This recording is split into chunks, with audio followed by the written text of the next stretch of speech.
laysa alayha izar. Et le prophète alayhi salatu wassalam a dit إذا كان الدرع سابغا يغطي ظهور قدميها. Il dit il n'y a pas de problème. Donc si ce vêtement donc couvre tout le corps sauf le visage et les mains bien sûr pendant la prière pour la femme et le dessus des pieds, rapporté par l'imam Abu Daoud. Et dans l'école de l'imam Malik, dans l'école de l'imam Shafi'i, dans l'école de l'imam Ahmad ibn Hanbal, rahimahumullahu jami'an, ils considèrent tous que les pieds de la femme dans la prière est awra. Ils sont awra. Ils doivent être couverts. Alors, dans l'école de l'imam Abu Hanifa, ils considèrent que les pieds de la femme ne sont pas awra. Par contre, dans l'école de l'imam Malik, rahimahullahu ta'ala, ils considèrent que les pieds font partie de la awra mukhaffafa.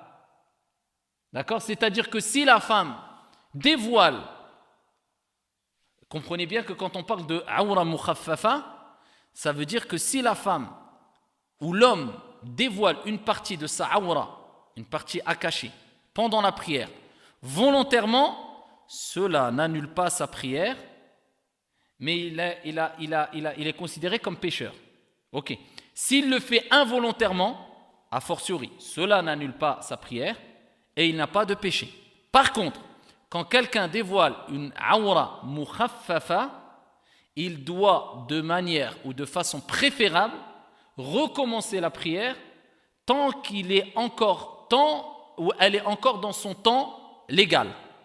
Si elle est sortie de son temps légal, il n'a pas à recommencer ou elle n'a pas à recommencer la prière, ok? Et ici, sa prière reste bien sûr valide.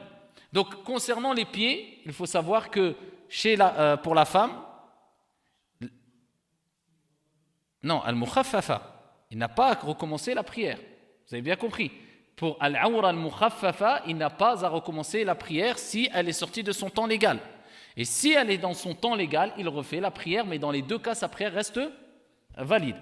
Et pour al-awra al-mukhaffafa, quand on parle de awra légère, les pieds font partie de la awra mukhaffafa chez les malikites. Ça veut dire qu'ils considèrent que si une femme a prié, on parle de la prière, elle a prié et ses pieds étaient découverts, eh bien elle doit recommencer la prière si le temps de la prière n'est pas sorti. Si le temps de la prière est sorti, elle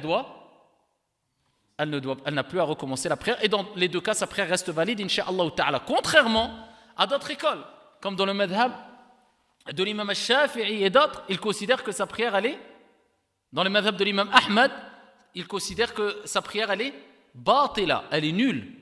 Elle doit obligatoirement refaire sa prière. Et pour l'imam Abu Hanifa, dans le madhab de l'imam Abu Hanifa, il considère que les pieds de la femme ne sont pas une awra dans la prière. Donc même si la femme ne prie pas avec les pieds couverts, sa prière reste valide, il n'y a pas de mal. Mais la grande majorité des écoles juridiques, et sachant que certaines écoles considèrent que la prière est nulle, bien sûr, il faut sortir de la divergence et prendre ce qui est de ahwat, ce qui est plus sûr, eh bien, c'est de couvrir ses pieds à l'aide du vêtement qui doit tomber sur le dessus des pieds et pas la plante des pieds. La plante des pieds, si elle est découverte, il n'y a pas de mal.